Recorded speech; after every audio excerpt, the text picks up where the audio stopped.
presence of Shri Shri Shri Swami Purna Maharaj to be with us tonight to bless this gathering. Om Purnamada Purnamidam Purnat Purnamudachyate Purnasya Purnamadaya Purnamevavashishyate. Om Purnamada Purnamidam Purnat Purnamudachyate Purnasya Purnamadaya Purnamevavashishyate.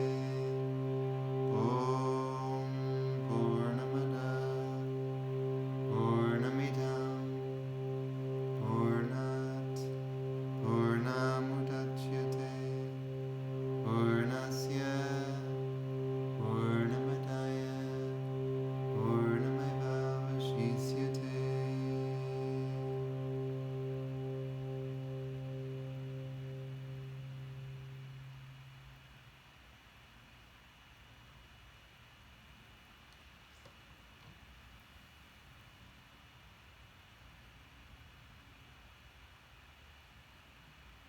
So hello and welcome to Satsang. Namaste.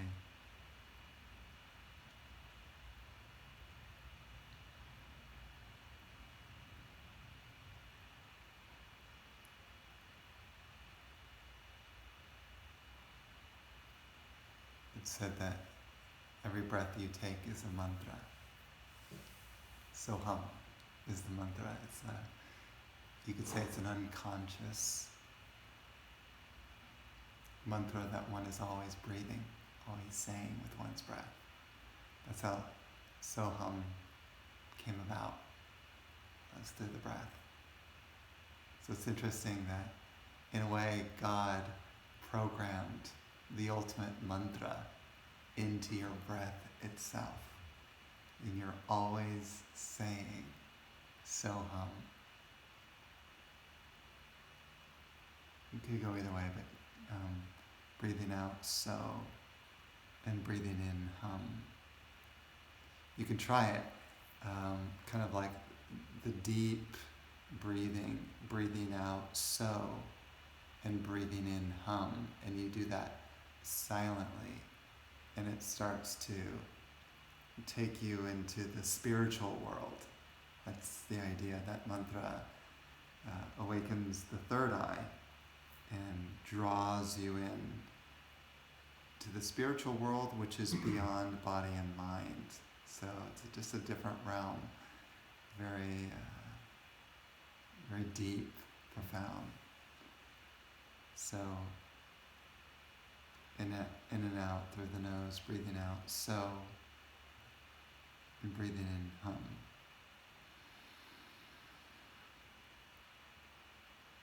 Breathing out so, breathing in hum. Deep breaths, so,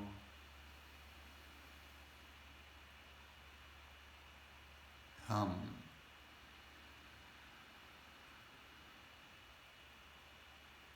So,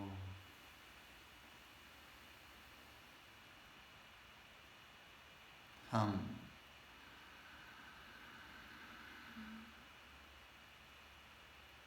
So,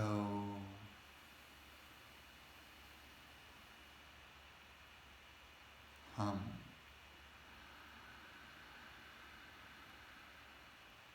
Continuing to do this.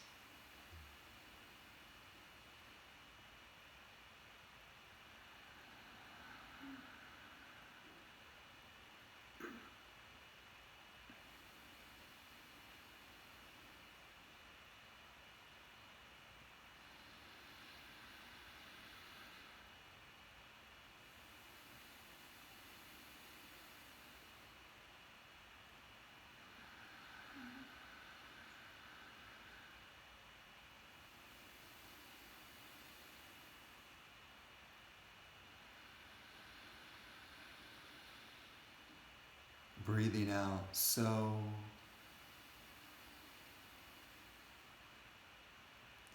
Breathing in, hum.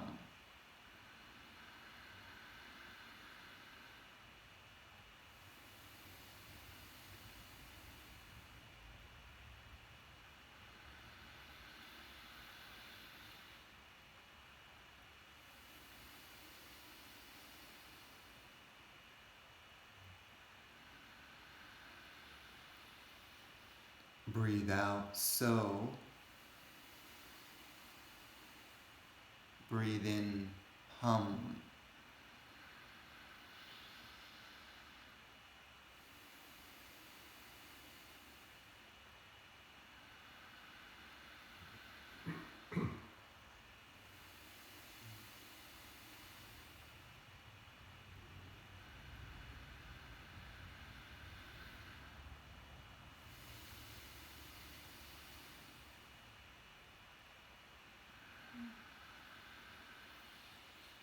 Three more deep breaths.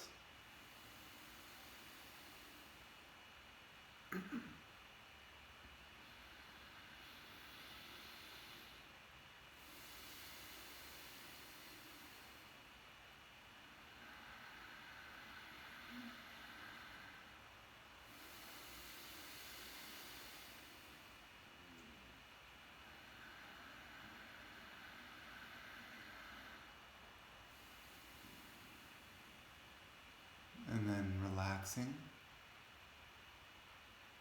in the presence of Soham, which means I am that.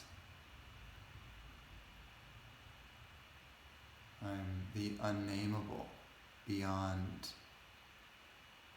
everything that you can conceive of or have ever felt or thought or seen or heard or tasted or smelled or touched or known.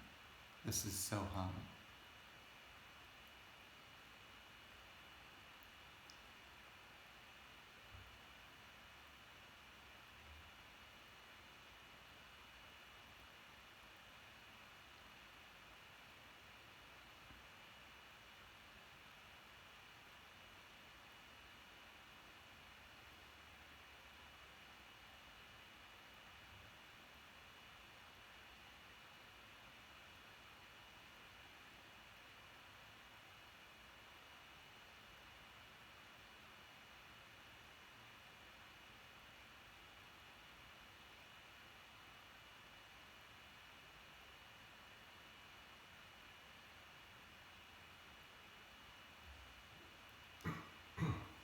And in this sort of more quiet state of mind, you can state to yourself, either silently or aloud, I am joy.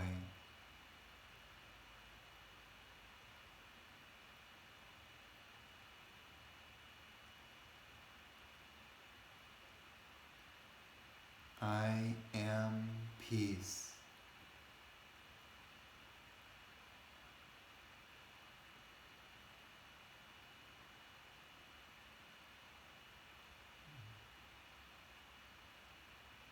I am pure.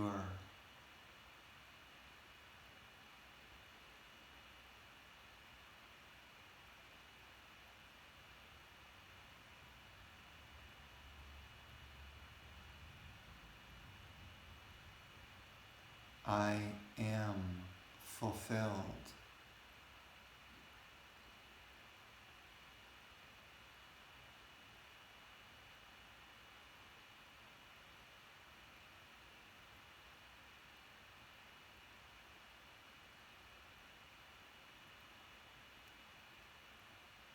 I am whole.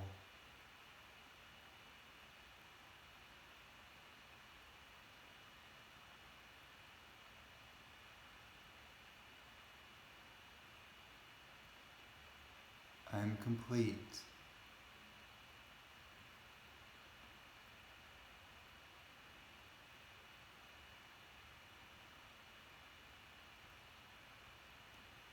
I am love.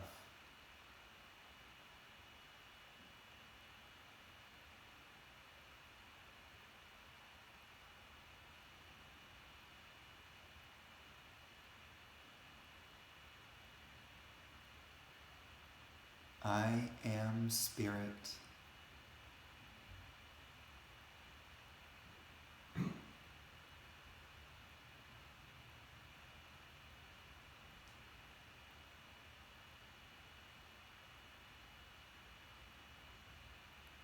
I am infinite.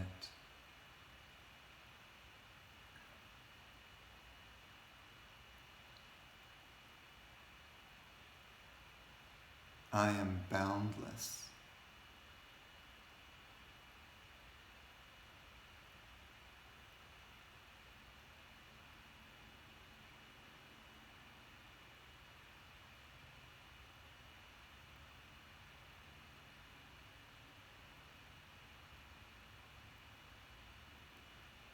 And then we can open our eyes.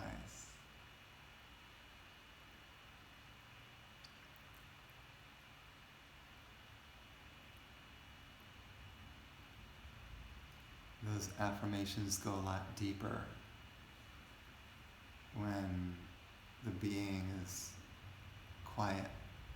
They have a much deeper impact. It's kind of like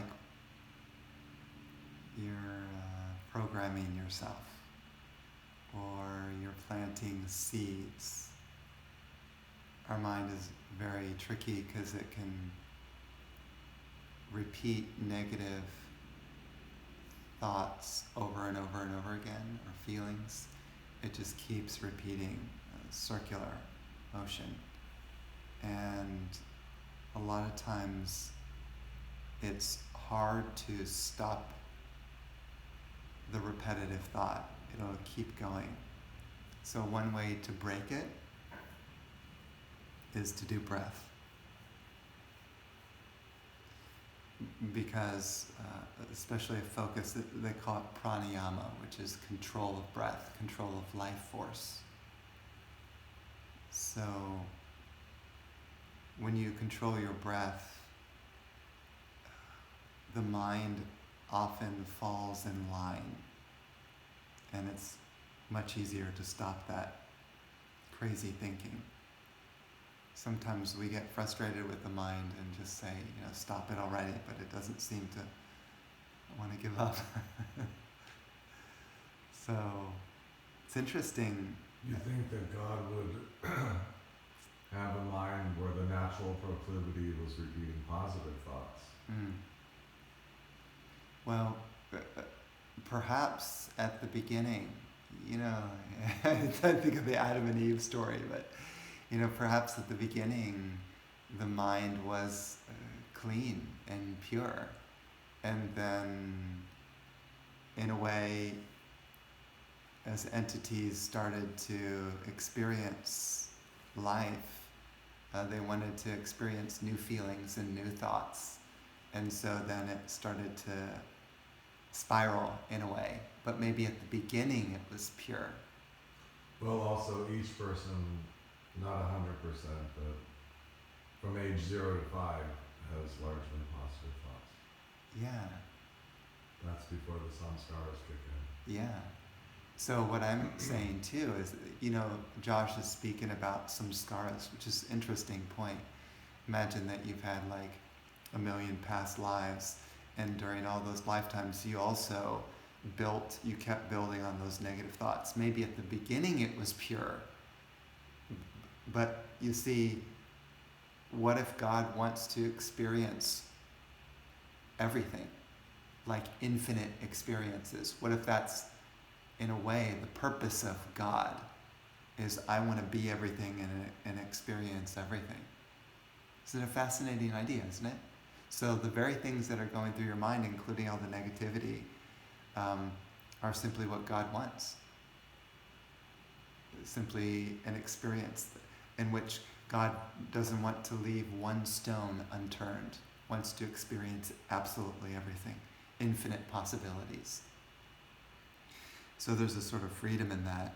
And then this idea of free will, that a person has been given free will to choose then whether they want to continue to build on the negativity or build on the positivity.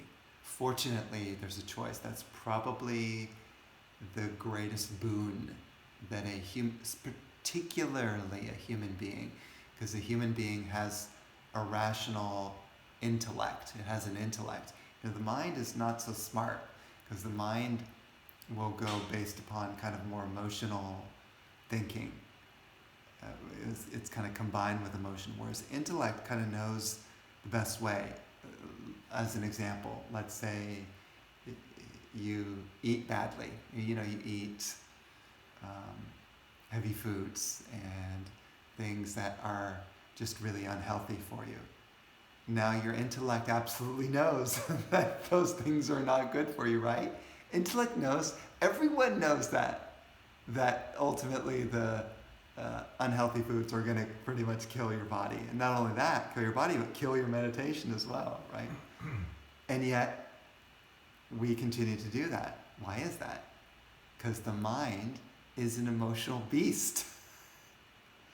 And it's based upon, oh, the mind feels depressed?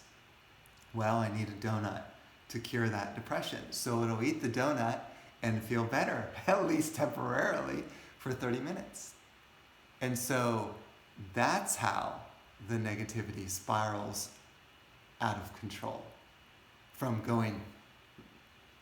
pure, absolutely pure mind to, in a way, kind of tainted and cloudy.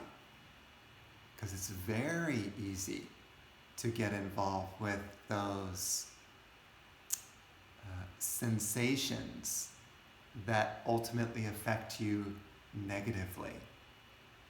Again, it's easy to get a nice high for 30 minutes, but then you go back down. Again, the whole world knows that, and yet most of the world is,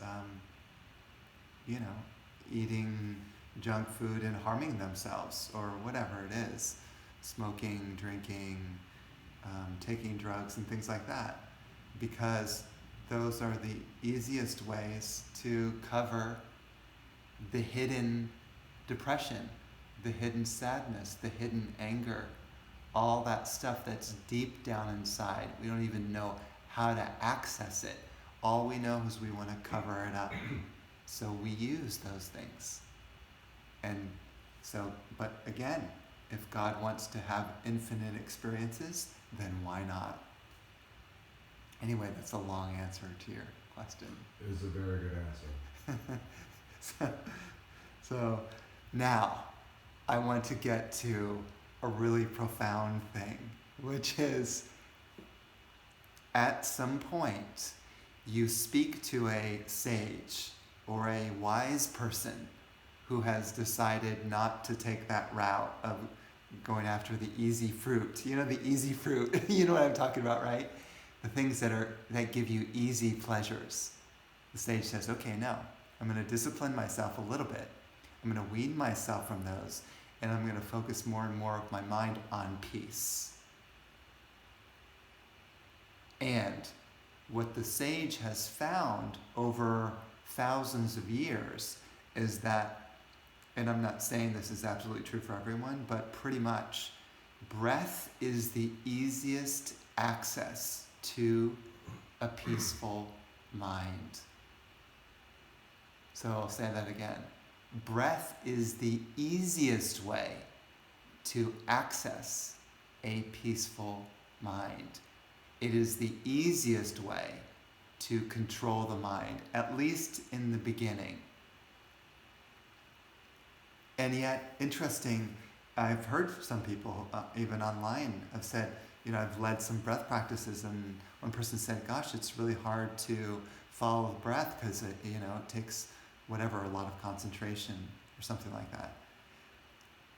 I mean, then maybe that's your first discipline to try.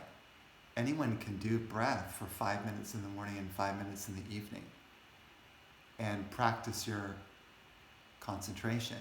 And I've also said this, that if you practice for 5 minutes concentration every day for a week, the next week you can try 10 minutes. It's not actually that big of a leap.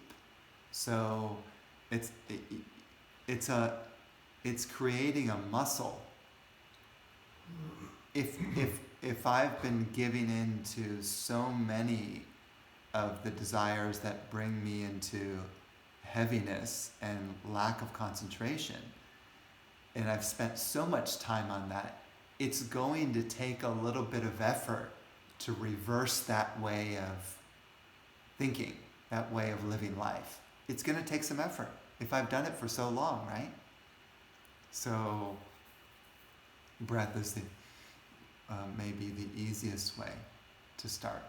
So as an example, strong breath really helps to concentrate the mind. Strong, you know what I mean? Like, for instance, we're speaking about the third eye, which is Soham.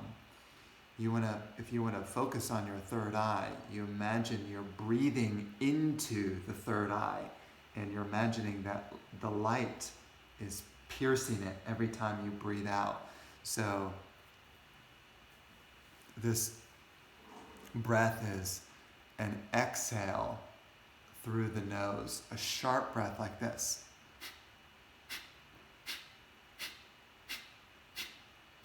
And see, I'm concentrating on the third eye. So with each breath, I'm imagining a light is sort of brightening this energy center, this chakra. And so this will help your concentration, and it'll sharpen your mind,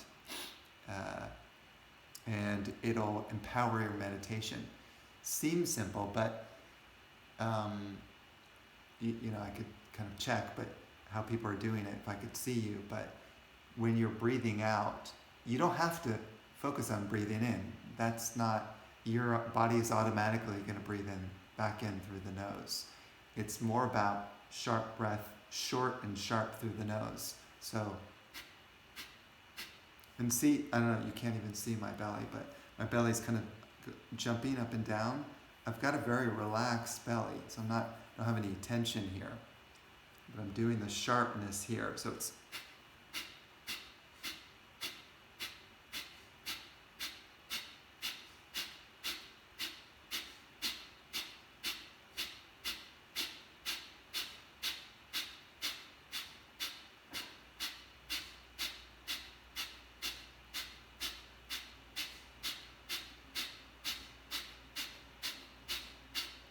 and then you stop, and all you do is notice the sensation. Doesn't take a lot, but the sensation usually is more of a meditative feel. I'm feeling a sensation that there's an energy going up my spine and then sort of knocking on the third eye, like that. Yeah, perfect. And your experience isn't going to be the same as everyone else's, but that feeling is a symbol of pushing your meditation upwards, right? Like one of those bells at a carnival. Yeah, exactly. So you've got so this is called Pranayama, control of prana. Your prana is your energy. It can actually move up the spine. Josh is even experiencing the movement of the energy up the spine. If the prana is moving upwards, naturally it'll send you into meditation. That's just what it does. That's kind of the nature of the subtle energetic system. So that'll send you into a meditative state. You try to feel that energy. You try to touch into it with your mind. You touch it. It's a good way to say it. You touch it with your mind. You feel it with your mind. You put your attention there. You don't just say, oh, that was a nice breath practice, and then you start thinking about, what's going to be next or something. You really go within and practice your self-awareness. So then you could try it again.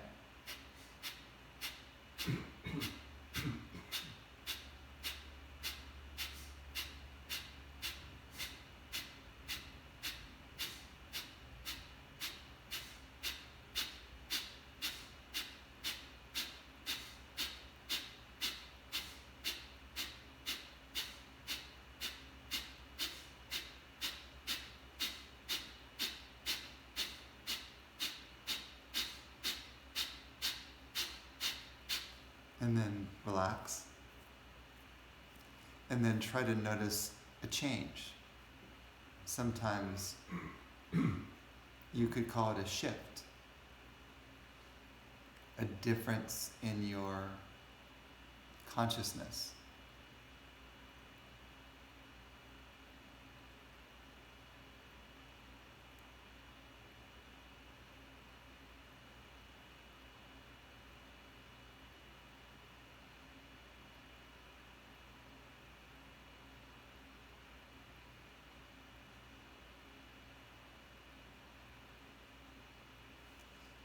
It just crosses my mind that some people might think, well, why would you do this if it's just going to be a temporary experience?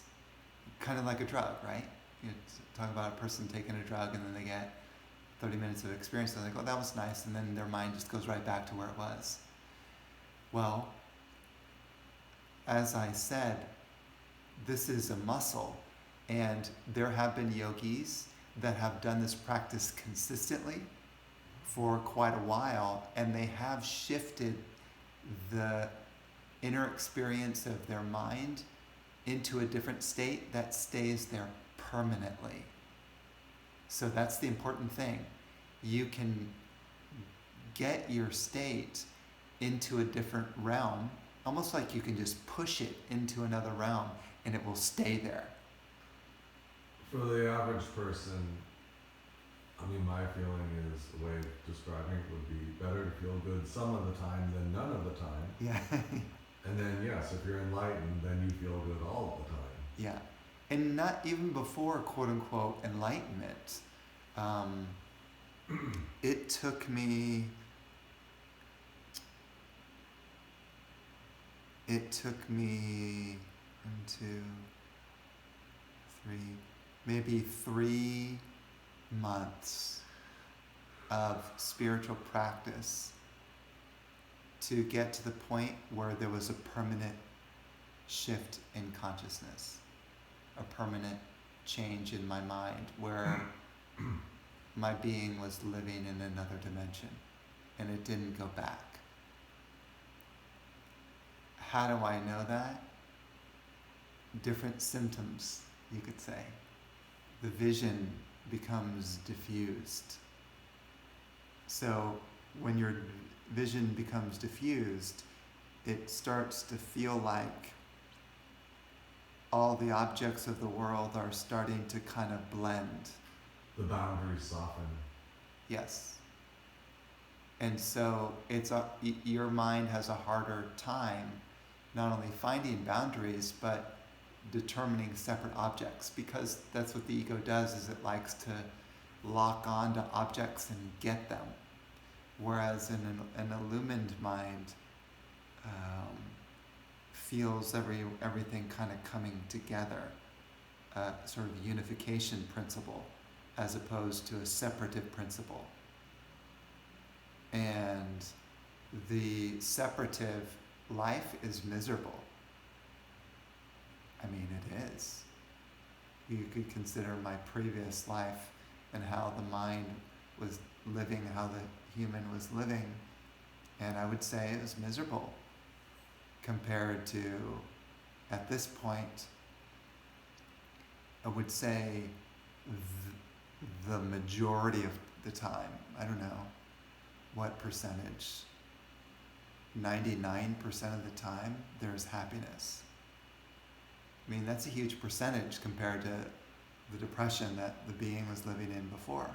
A gigantic difference. And obviously different levels of happiness. But I would have never conceived of that experience, of changing the happiness level. I would have never thought that was possible. And again, this is all relative, right? In terms of there are other beings living in a different state of consciousness in which the state of happiness of this character would be miserable compared to their state. So, right? It is a matter of perspective. So, there's another great breath for people who experience anxiety and stress a lot. And that is breathing into the belly. You can call it the belly breath. So you breathe in deeply, filling the belly as much as you can. You can maybe see my belly. Inhale. Hold the breath and you push out the belly and hold the belly out.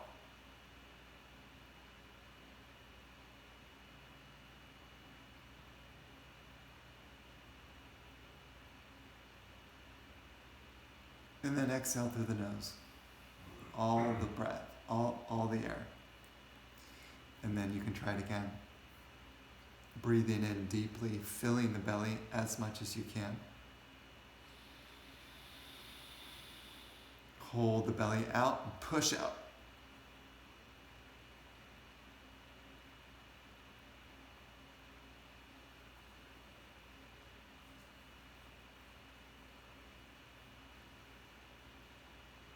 Release out the nose, all the air. Again, inhale deeply, filling the belly. Push out the belly.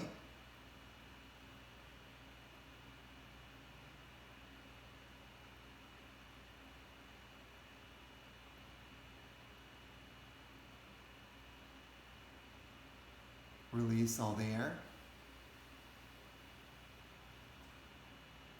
One more time, fill the belly as much as you can. And push.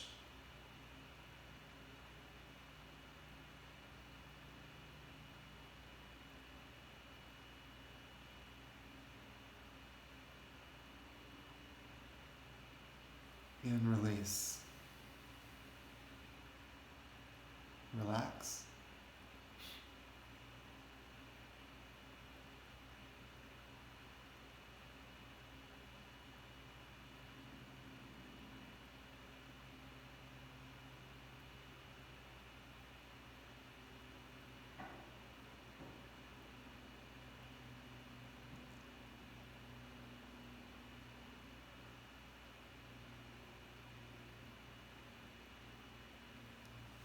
And see, when you cleanse this space, you can call it the navel chakra.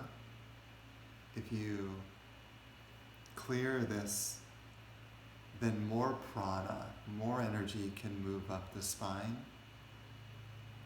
into the higher chakras, the higher realms, and put you into a more profound meditation.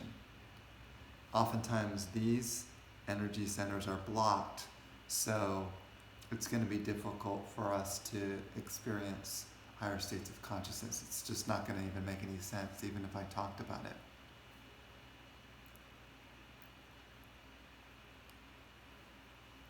So if consciousness, higher states of consciousness or deeper meditations are based upon particularly whether this channel that the prana rises up, you call it the Sushumna, the center channel, if it's based upon whether this channel is clear or not, and the chakras are like gateways to open so that the prana or the kundalini can move up the spine, then it would be helpful to do a breath to actually clear this spinal channel. And you can do that. Very easy. It's just a visualization of light going up and down the spine, starting at the very, very root, very bottom of the spine. The light moves all the way up through all the chakras to the top of the head, and then the light comes back down when you exhale, back down to the root. So you breathe in through the nose deeply and imagine, and you can even use your hand to guide just so you get a sense of it. So you breathe the light up from the root to the crown, and then you exhale the light down back to the root.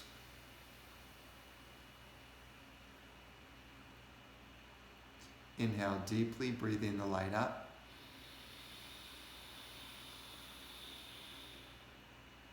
Exhale the light down. Each time you do this, removing more and more blocks around the Sushumna. Inhale the light up. Exhale the light down. Clearing the center channel with each breath. Inhale the light up. Exhale the light down.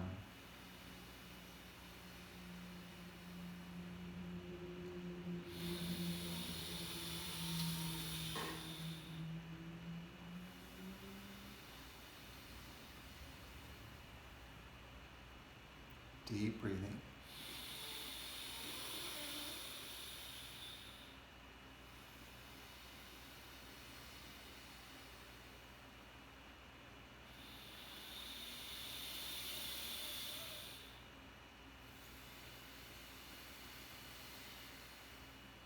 Breathing the light up. And breathing it down. Breaking through all the blocks along the Sushumna channel. Inhale up. Exhale down. Deep breaths. Inhale up. Exhale down.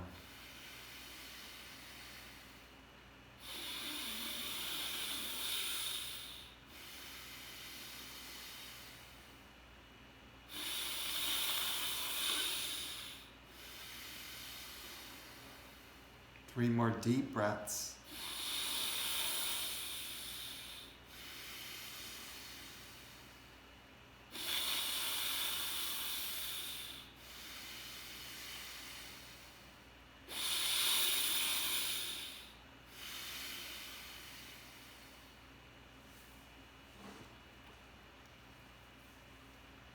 And then we relax.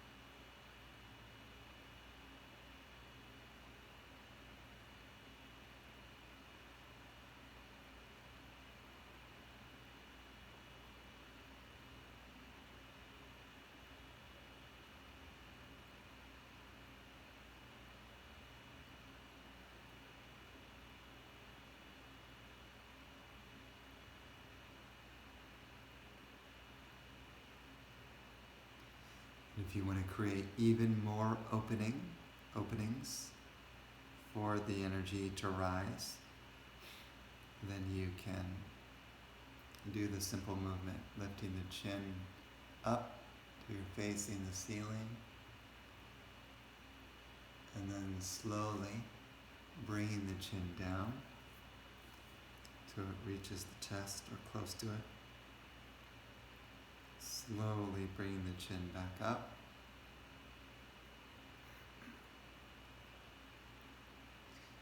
Continuing to do this in slow motion.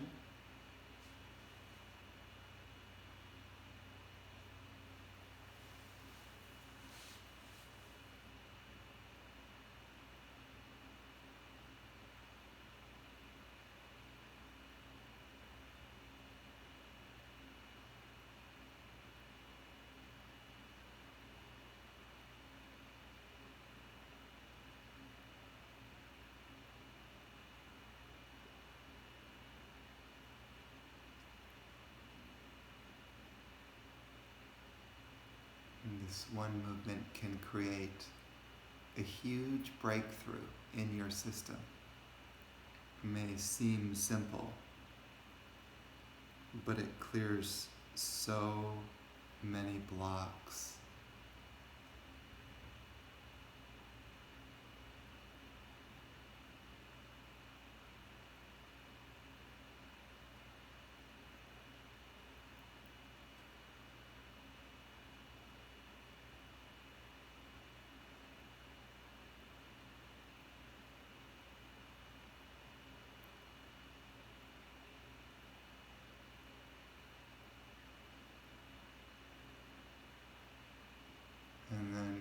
back to center, you can notice the change.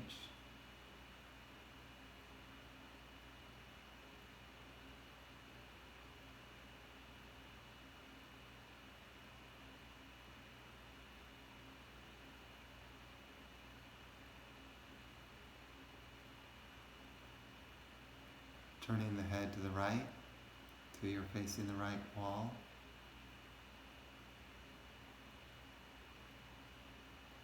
And then slowly coming back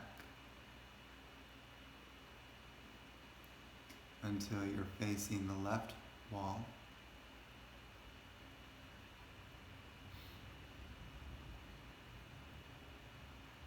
Continuing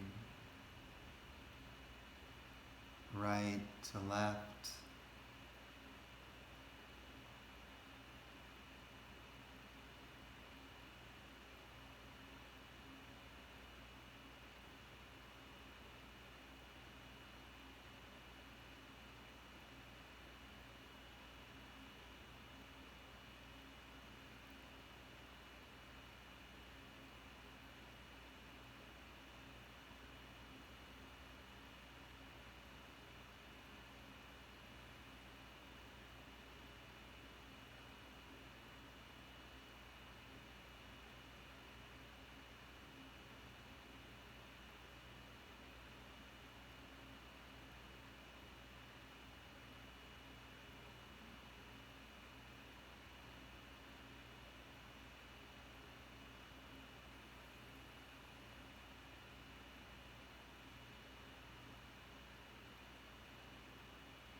And then coming back to center.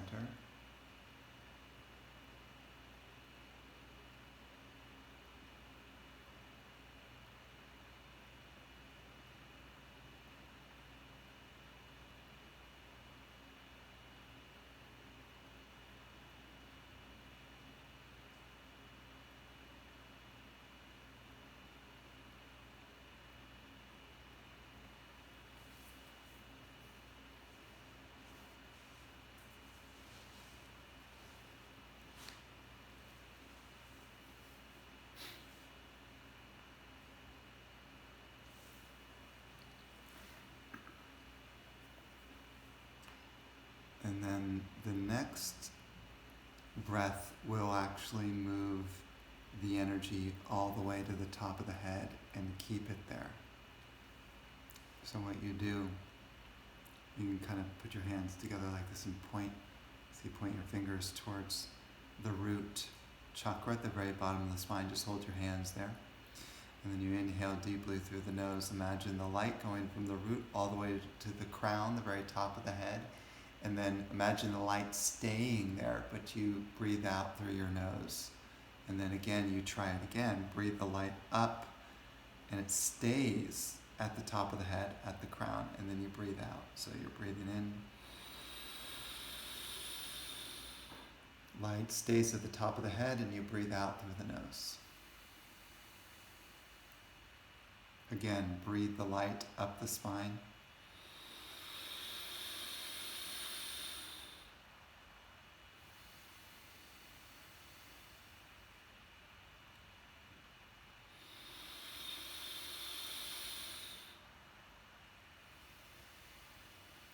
Breathing more and more light to the top of the head, the crown, the Sahasrara chakra.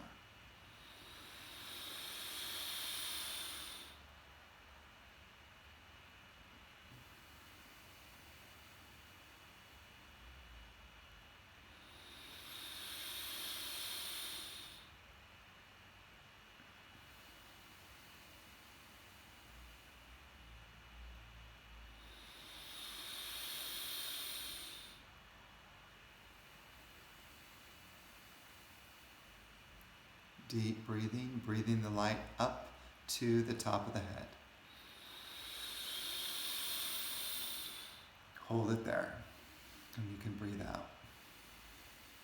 Keep bringing more and more light to the top of the head. The more you do this, the higher, the more profound your meditation will be.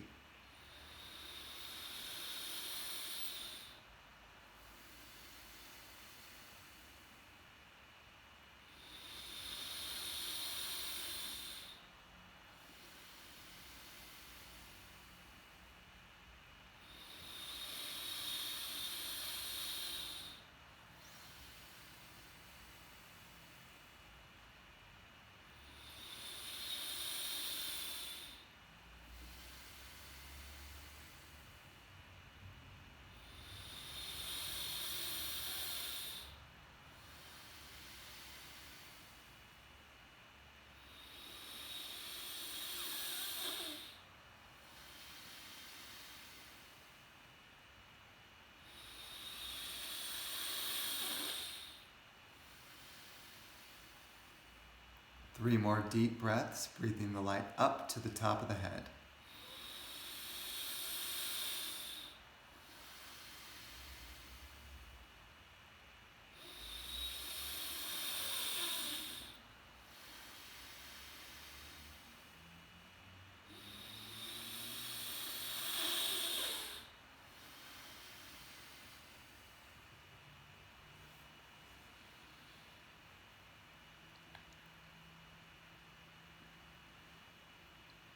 Try to visualize your crown glowing.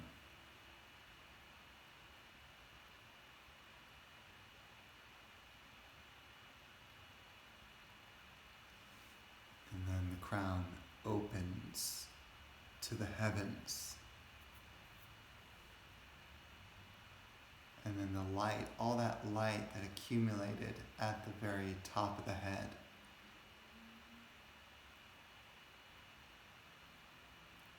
disperses into the atmosphere, rises and expands through the air, wider and wider, higher and higher.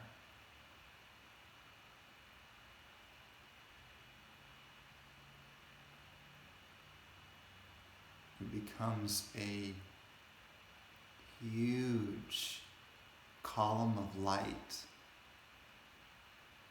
that at first goes infinitely upward through the atmosphere,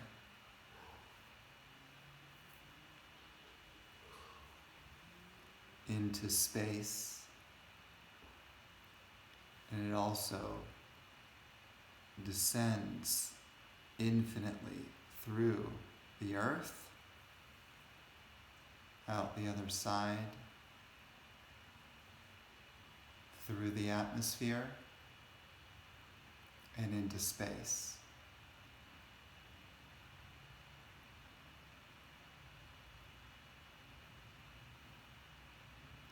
And now imagine that you have become this infinite column of pure light.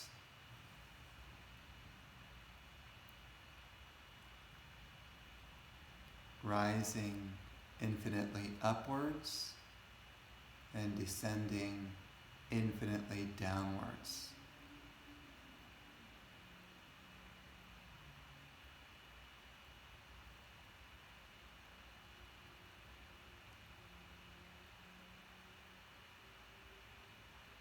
And then expanding outwards, becoming wider and wider and wider, endlessly now expanding.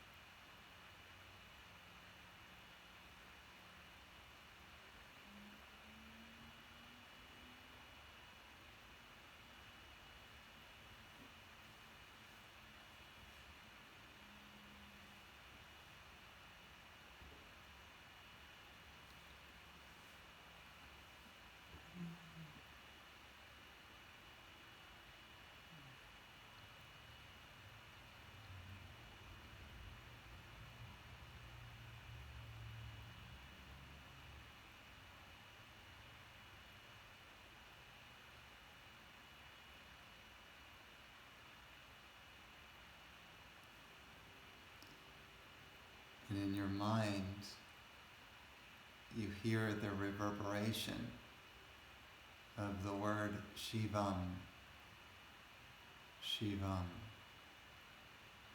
Shivam,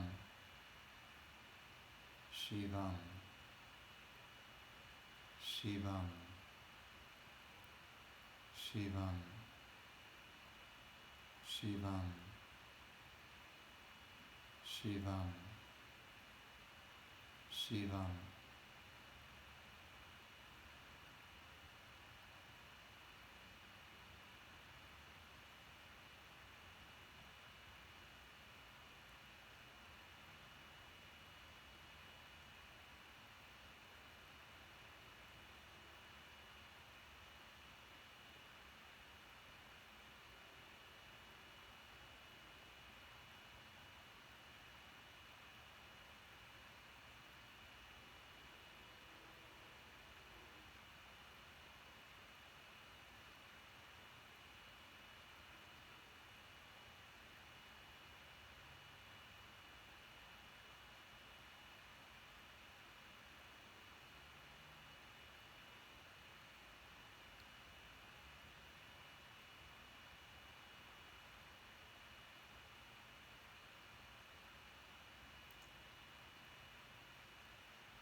consider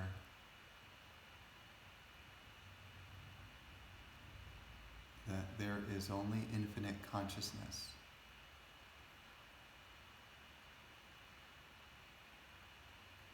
And the I has dissolved.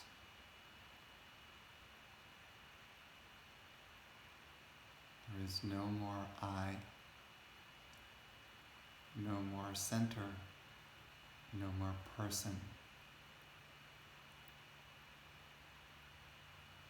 Just pure consciousness, pure being.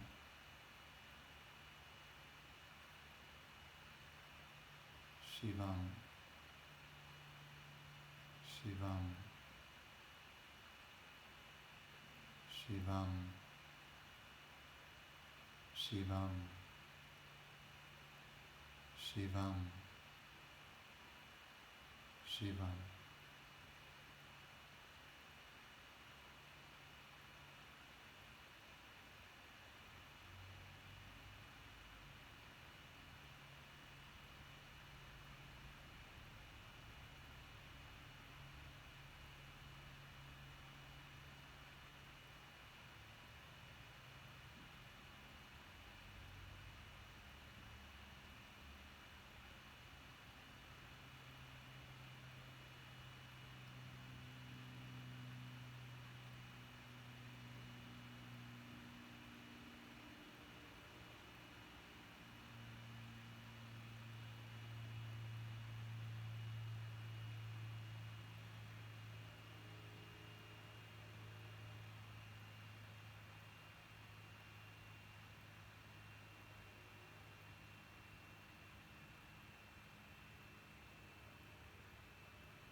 Shivam Sundaram Satyam Eva Jayate Namritam Satyam Shivam Sundaram Satyam Eva Jayate Namritam Satyam Shivam Sundaram Satyam Eva Jayate Namritam Satyam Shivam Sundaram Satyam Eva Jayate Namritam Satyam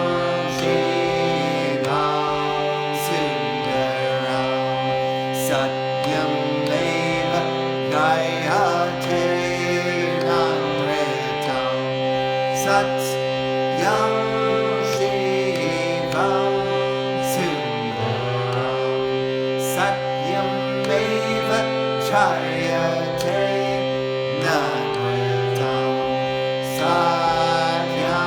Shivam Sundaram Satyam Eva Jayate Namritam Satyam Shivam Sundaram Satyam Eva Jayate Namritam Satyam Shivam Sundaram Satyam Eva Jayate Namritam Satyam Shivam Sundaram Satyam Eva Jayate Namritam Satyam Shivam Sundaram Satyam Eva Jayate Namritam Satyam Shivam Sundaram Satyam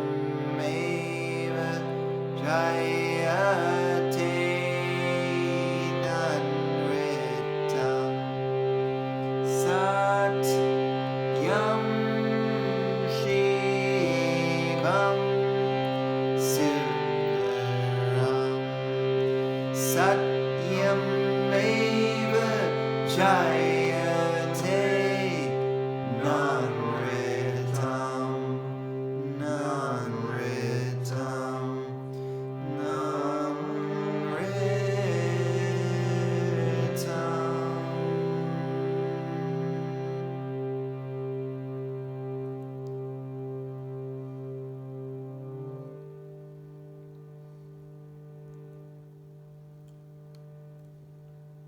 And just let your whole mind collapse. Let it fall away. No more needed.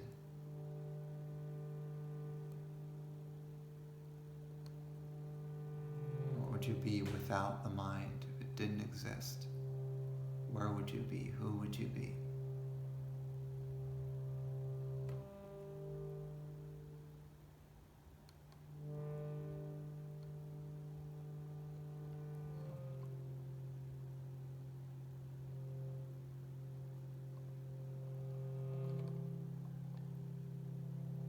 What would be left if the mind was gone?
Hari. You are indeed the King of the universe, the Supreme Being, the one being that pervades all of existence, including all thought, all emotion, all energy, all time, all space. You are the one, and there is only you. Please rescue us out of our delusion, our beliefs in our ego, our sense of self, our sense of reality. Take us out of that. Merge us with you. You are the only one that can save us, and this mantra calls you forth directly, like calling on the phone. It is a direct calling of the Supreme Being. Please come now. Be with us.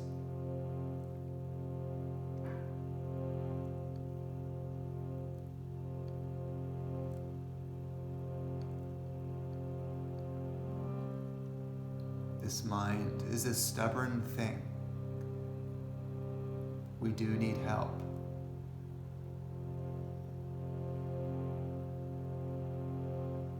Please help us to pierce all of the veils of the mind to see into your true self. We know all the sages have stated that this truth, this reality is absolute and real. O Hari, show us for a fact that indeed what the sages have said for thousands of years is indeed the truth. Allow us to know you.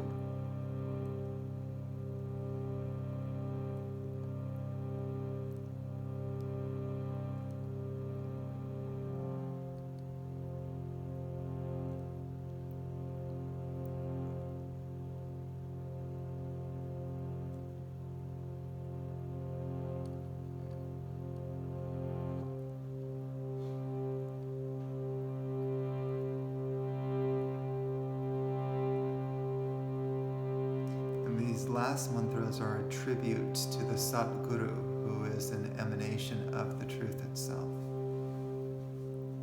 We bow down to that Sadguru who pulls us out of the mire of the Maya.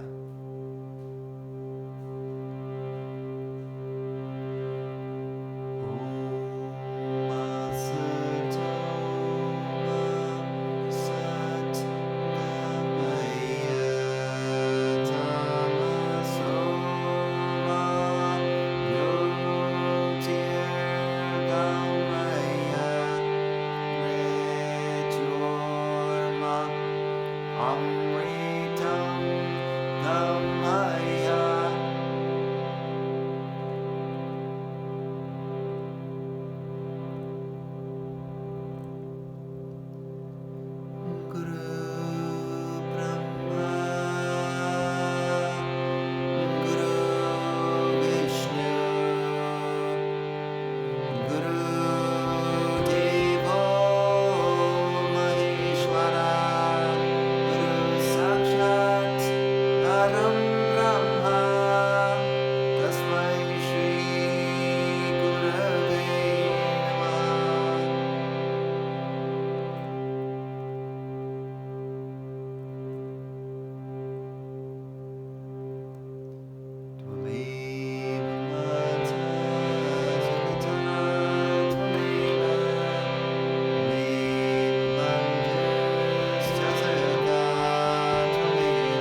Placing our hands in prayer position in front of our heart, we chant for peace.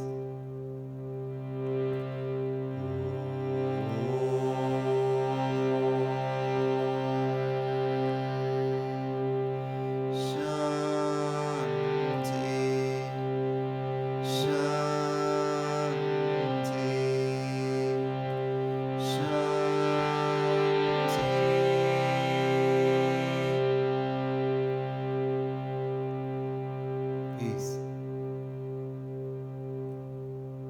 Peace. Peace.